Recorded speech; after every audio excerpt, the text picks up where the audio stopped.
Big focus பொதியில் முன்னே நினைக்கிறார் அதிமுகவுடைய முன்னாள் அமைச்சர் திரு கடம்பூர் ராஜு. சார் வணக்கம். வணக்கம் சார். மது ஒழிப்பு மாநாடு நடத்துவதற்கு விடுதலை சிறுத்தைகள் கட்சி ஒரு முயற்சியை முன்னெடுத்திருக்காங்க. இந்த முயற்சியை அதிமுக எப்படி பார்க்குது?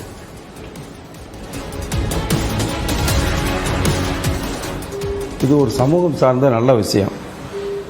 நல்ல விஷயம் என்பதை விட இது ஒரு கொள்கை ரீதியாக எடுக்கப்பட வேண்டிய முடிவு. நாங்கள் கூட 2016 சட்டமன்ற தேர்தலை எதிர்கொள்கின்ற நேரத்தில் இதே புரட்சி தலைவி அம்மா அவர்கள் மது விலக்கை, பூரண மது விலக்கை நாங்கள் படிப்படியாக அமல்படுத்துவோம் என்று தேர்தல் வாக்குறுதி அளித்தார்கள்.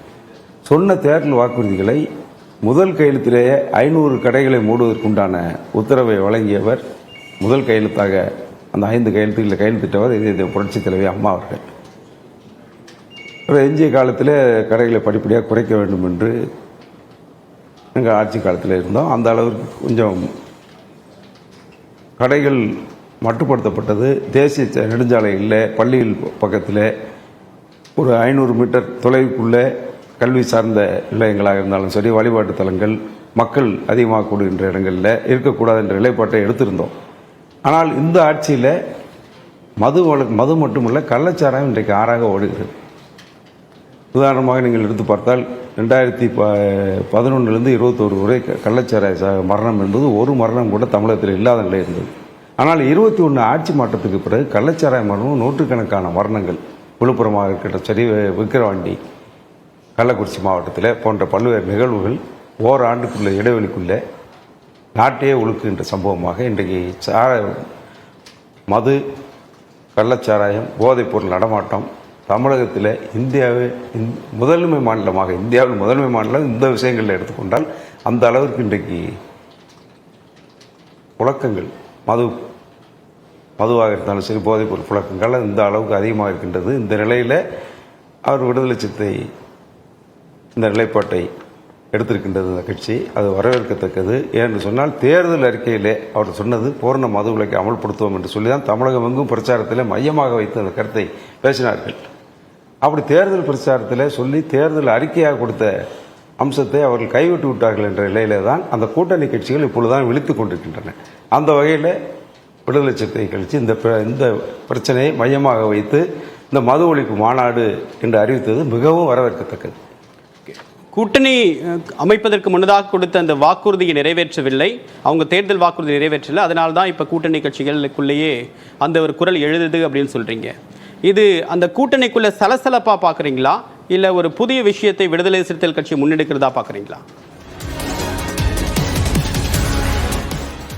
இல்லை, யதார்த்தத்தை இப்பொழுதுதான் கூட்டணி கட்சிகள் புரிந்து கொண்டிருக்கின்றார்கள். திமுகவின் ஏமாற்று வேலை, 520 தேர்தல் வாக்குறுதிகள் என்பது ஏமாற்று வேலை என்பதை புரிந்து கொண்டு இனிமேலும் நாம் மௌனமாக இருந்தால் நாமும் மக்களால் நிச்சயமாக புறக்கணிக்கப்படுவோம். மக்களுக்கு செய்த துரோகமாக கூட்டணி கட்சிகளில் இன்றைக்கு பார்த்தால் மின்சார கட்டண உயர்வு 3வது முறை உயர்த்திய பிறகு மார்க்சிஸ்ட் கம்யூனிஸ்ட் கட்சி தமிழகம் ஆர்ப்பாட்டத்தை நடத்தினார்கள். அது மட்டுமில்லாமல் பல்வேறு கட்சிகள் கண்டனம் தெரிவித்தது. நேற்றைய தினம் கூட செல்வ பெருந்தகை, தமிழ்நாடு காங்கிரஸ் கமிட்டியுடைய தலைவர், தமிழகத்திலே தலைவர்களுக்கே பாதுகாப்பு இல்லை, அங்கே இமானுவல் சேர் நினைவிடத்தில் பரமக்குடியில் பத்திரிகையாளர் சேர்ந்திலே சொல்லுகின்றார், தலைவர்களுக்கே பாதுகாப்பு இல்லை, பிற சாதாரணப்பட்ட மக்களுக்கு எப்படி பாதுகாப்பு இருக்கும் என்ற யதார்த்த நிலையை, திமுக அரசின் இந்த யதார்த்த நிலைப்பாட்டை, மக்கள் விரோத நிலைப்பாட்டை இப்பொழுதுதான் கூட்டணி கட்சிகளாக ஒவ்வொன்றாக புரிந்து கொண்டிருக்கின்றார்கள். இது நிச்சயமாக நல்ல மாற்றம் தமிழக அரசியல் என்பதைத்தான் நாங்கள் பார்க்கின்றோம். சரி, ஒரு மாற்றம் ஏற்பட்டிருக்கு அப்படின்னு நீங்கள் உங்களோட பாசிட்டிவாக சொல்கிறீங்க. இதில் அதிமுக ஒரு பிரதான கட்சி, எதிர்கட்சி அப்படின்றது காரணத்திற்காக விடுதலை சிறுத்தைகள் கட்சி அழைப்பு விடுத்ததா, அல்லது அதிமுகவுடன் உறவை புதுப்பித்துக் கொள்ள இந்த அழைப்பா இருக்கும்னு நினைக்கிறீங்களா? இல்லை, இதில் உங்கள் கேள்வியிலே பதில் இருக்கிறது. தமிழகத்தில் ஆளுங்கட்சியாக இருந்தாலும் சரி, எதிர்கட்சியாக இருந்தாலும் பிரதான அரசியல் கட்சி என்று சொன்னால் அது அனைத்து அண்ணா திராவிட முன்னேற்ற கழகம் தான். அந்த வகையில் எங்களுக்கு விடுக்கப்பட்ட அழைப்பாக நாங்கள் பார்க்கின்றோம். என்று சொன்னால் இது அதற்கு பிறகு இன்றைக்கு தாவேகா போன்ற நடிகர் விஜய் துவக்கிய கட்சி கூட அழைப்பு கொடுத்திருக்கின்றார்கள். ஆனால் முதலாக அழைப்பு என்று சொன்னால் அவர்கள் எண்ணத்தில் உதித்த முதல் கட்சி, அவர்கள் எண்ணத்தில் தோன்றியது அனைத்து அண்ணா திராவிட முன்னேற்ற கழகத்தைத்தான் அழைக்க வேண்டும் என்று முதல் அழைப்பாக விடுத்திருக்கின்றார். அதற்காக நாங்கள் மரியாதைக்குரிய தொல் திருமாவளவர்களுக்கு நாங்கள் நன்றியை தெரிவித்துக் கொள்கின்றோம். திமுக கூட்டணிக்குள்ள எந்த விதமான குழப்பமும் இல்லை. இது அரசியல் சார்ந்த நகர்வு கிடையாது. அதன் காரணமாக இந்த மது ஒழிப்பு மட்டும்தான் எங்களுடைய நோக்கம். இதில் அரசியலையும் இதையும் தொடர்பு படுத்த வேண்டாம் அப்படின்னு திரும்ப விளக்கம் சொல்லியிருக்காரு. திமுக கூட்டணிக்குள்ள இருந்தே இந்த மது ஒழிப்பு அப்படின்றது சாத்தியமா?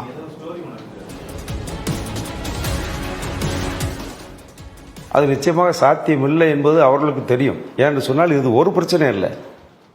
பிரதானமாக 520 வாக்குறுதிகள் அளித்ததில் பூரண மதுவிலக்கு என்பதுதான் எங்கள் லட்சியம் என்பதைத்தான் மைய கருத்தாக மிகவும் அதிகமான இடங்களில் பிரச்சாரத்தில் அனைத்து தலைவர்களும், திமுக தலைவர் கருணாநிதி உட்பட, திமுக தலைவர் மரியாதைக்குரிய ஸ்டாலின் உட்பட, உதயநிதி ஸ்டாலின் உட்பட, எங்களுடைய பாராளுமன்ற உறுப்பினர் திமுக துணை பொதுச்செயலாளர் திருமதி கனிமொழி உட்பட அத்தனை பேரும் அத்தனை இடங்களிலும் தமிழகம் எங்கும் பட்டி தொட்டி எங்கும் எல்லா இடங்களிலும் பிரச்சாரம் செய்த ஒரே இது பூரண மதுவிலக்கு. அதே போல ஒரே கையெழுத்தில் நீட் தேர்வு ஒழிப்போம், 5 பவுன் நகைக்கடனை தள்ளுபடி செய்வோம், கல்வி கடனை தள்ளுபடி செய்வோம், பெட்ரோல் டீசலுக்கு மானியத்தை செய்வோம், மானியத்தை அளிப்போம், கேஸ் சிலிண்டர் விலையை குறைப்போம் போன்ற பல்வேறு வாக்குறுதிகளில் இன்னும் சொன்னால் மகளிர் உரிமை தொகையை முதல் ஆட்சிக்கு வந்தவுடன் முதல் கையெழுத்தாக கொடுப்போம் என்று சொல்லி 30 மாதங்களுக்கு பிறகு 30% பேர் கழித்தினார். இதெல்லாம் இன்றைக்கு கூட்டணி கட்சியினர் பார்வையில் 3.5 ஆண்டுகள் கழித்து அவர்களுக்கு உரிய கால அவகாசம் அளித்தார்கள் இந்த ஆட்சியாளர்களுக்கு.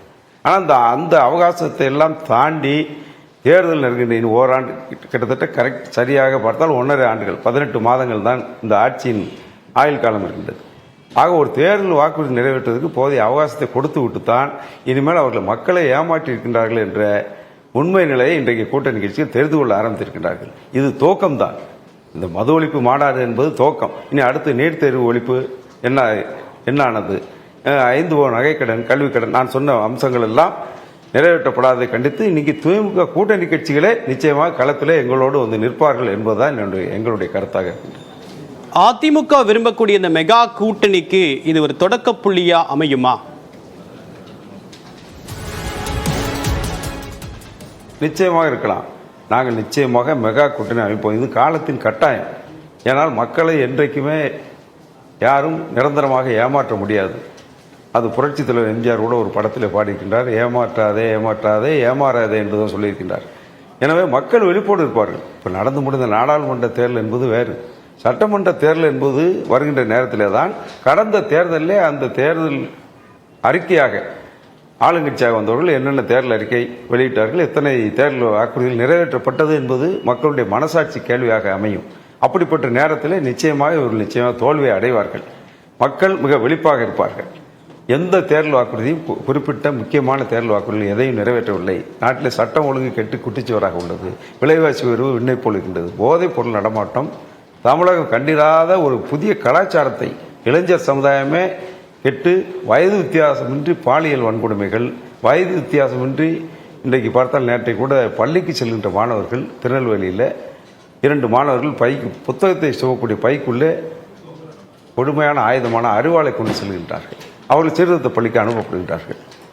இது போன்ற பல்வேறு இது அன்றாட நடவடிக்கைகளாக தமிழகம் எங்கே செல்கின்றது என்ற நிலையை இன்றைக்கு மக்கள் பயத்துடன் பார்க்கின்ற நிலை இன்றைக்கு திமுக ஆட்சியில் ஏற்பட்டிருக்கின்றது. இதெல்லாம் இந்த அம்சமெல்லாம் வருகின்ற சட்டமன்ற தேர்தலில் நிச்சயமாக எதிரொலிக்கும். திமுக கூட்டணி கட்சிகளும் திமுகவோடு சேர்ந்தால் நாமும் மக்களால் தண்டிக்கப்படுவோம் என்ற நிலைக்கு, அந்த மனநிலைக்கு நிச்சயமாக வருவார்கள். மெகா கூட்டணி நிச்சயமாக அமையும். நாங்கள் வெற்றி பெறுவோம். 2026 அந்த எடப்பாடி மாண்புமிகு அம்மாவின் ஆட்சி அமையும். திமுக உடைய கூட்டணிக்குள்ள இருந்தாலும் விடுதலை சிறுத்தைகள் கட்சி முன்னெடுக்கக்கூடிய இந்த மாநாட்டுக்கு அதிமுக வரவேற்பு தெரிவிக்குது. இந்த மாநாட்டில் அதிமுக பங்கேற்குமா? இது தொடர்பாக அதிமுக தலைமை இன்னும் மௌனம் காப்பது என்ன காரணம்?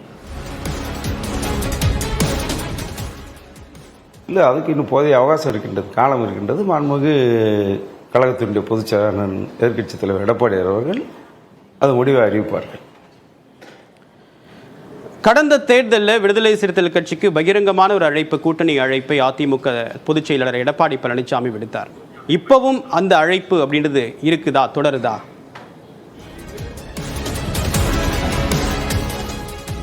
நிச்சயமாக எங்களை பொறுத்தளவில் ஒரே அம்ச கொள்கை தான். இந்த மக்கள் விரோத ஆட்சி தமிழகத்திலிருந்து நீக்கப்பட வேண்டும், ஒழிக்கப்பட வேண்டும். அதற்காக இந்த ஆட்சியை, ஏமாற்றுக்கார ஆட்சியை, தேர்தல் வாக்குறுதி கொடுத்து மக்களை நம்ப வைத்து ஒரு குறுகிய சதவீத குறைந்த சதவீத வாக்கு வித்தியாசத்தில் ஆட்சிக்கு பொறுப்பேற்று மக்களை தொடர்ந்து ஏமாற்றி மக்களை வஞ்சித்து மக்களை துன்பப்படுத்துகின்ற இந்த ஆட்சியை விரட்டுவதற்கு இந்த ஒரு அம்ச கொள்கையோடு இருக்கின்ற அத்தனை கட்சிகளையும் யார் கூட்டணிக்கு வந்தாலும் நாங்கள் சேர்த்துக்கொள்வோம். மெகா கூட்டணி அமையும். அந்த வகையில் கூட்டணி கட்சிகளுக்கு உண்டான அழைப்பாக இந்த மைய கருத்தாக இதை வைத்து நாங்கள் அழைப்பு விடுவோம். மெகா கூட்டணி அமையும். பிரதான எதிர்க்கட்சியாக இருக்கக்கூடிய அதிமுக எடுத்து முன்னெடுக்க வேண்டிய போராட்டத்தை இன்னைக்கு திமுகவோடு தோழமையில் கூட்டணியில் இருக்கக்கூடிய ஒரு கட்சி முன்னெடுக்கிறது மூலமா எதிர்க்கட்சியான பணியையும் விடுதலை சிறுத்தைகள் டேக் ஓவர் பண்ணிட்டாங்க அப்படின்னு கருத முடியுமா? உங்களுக்கான வாய்ப்பை அவங்க தட்டி பறிச்சிட்டாங்க அப்படின்னு சொல்ல முடியுமா? இல்லை, இது சரியான கருத்து அல்ல. நாங்கள் தொடர்ந்து பல்வேறு நிலைகளிலே பல்வேறு மாவட்டங்களில் இன்னும் சொல்ல போனால் மாவட்ட கழக ரீதியாக கழகத்தின் அமைப்பு ரீதியாக 82 மாவட்டங்கள் உள்ளன. 82 மாவட்டங்களிலும் கழக அமைப்பு ரீதியான உள்ள மாவட்டங்களில் தொடர் போராட்டங்களை நாங்கள் அறிவித்திருக்கின்றோம். ஆர்ப்பாட்டத்தை அறிவித்திருக்கின்றோம், உண்ணாவிரத்தை அறிவித்திருக்கின்றோம். அத்தனை பிரச்சனைகளிலும் அத்தனை இடங்களிலும் இந்த கருத்தை எல்லாம் நாங்கள் வலியுறுத்தியிருக்கின்றோம். அதாவது நீட் தேர்வு ஒழிப்பு என்னாச்சு என்ற கேள்வியை வைத்திருக்கோம். முதல் கையெழுத்திலே ஒழிப்போம் என்று சொல்லி மக்களை ஏமாற்றியதை பற்றி மக்களிடம் கொண்டு சென்றிருக்கின்றோம். கல்விக் கடன் ஒழிப்பு, கல்விக் கடனை தள்ளுபடி செய்வோம் என்று சொன்னார்கள். 5 பவுன் நகைக்கடன், மகளிருக்கு உரிமை தொகை 100% உடனே தருவேன் என்று சொல்லி 30 மாதம் கழித்ததையும் மக்களுக்கு விளக்கி சொல்லியிருக்கின்றோம். அதே போல இந்த மதுவிலக்கு கொள்கையை தவறாது தமிழகம் முழுவதும் கடந்த இந்த ஆட்சி பொறுப்பேற்று 2021 திமுக ஆட்சி வந்த நாள் முதல் 3.5 ஆண்டுகளாக நாங்கள் நடத்துகின்ற அத்தனை நிகழ்வுகளிலும் இதை முன்னிலைப்படுத்தியிருக்கின்றோம்.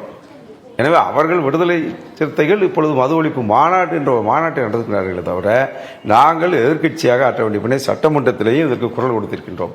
சட்டமன்றத்திற்கு வெளியே மக்கள் மன்றத்திலேயும் தொடர்ந்து இதை நாங்கள் 3.5 ஆண்டுகளாக வலியுறுத்தி இருக்கின்றோம். எதிர்க்கட்சியாக எங்கள் கடமையை நாங்கள் சரியாக செய்து வருகின்றோம். ஓகே, இது பிறகக்கூடிய அரசியல் நகர்வுகள் தொடர்பாக உங்களுடைய ஆழமான பார்வை எங்களோட பகிர்ந்துக்கிட்டீங்க. உங்களுடைய வருகைக்கும் கருத்து பெயருக்கும் மிக்க நன்றி. நன்றி.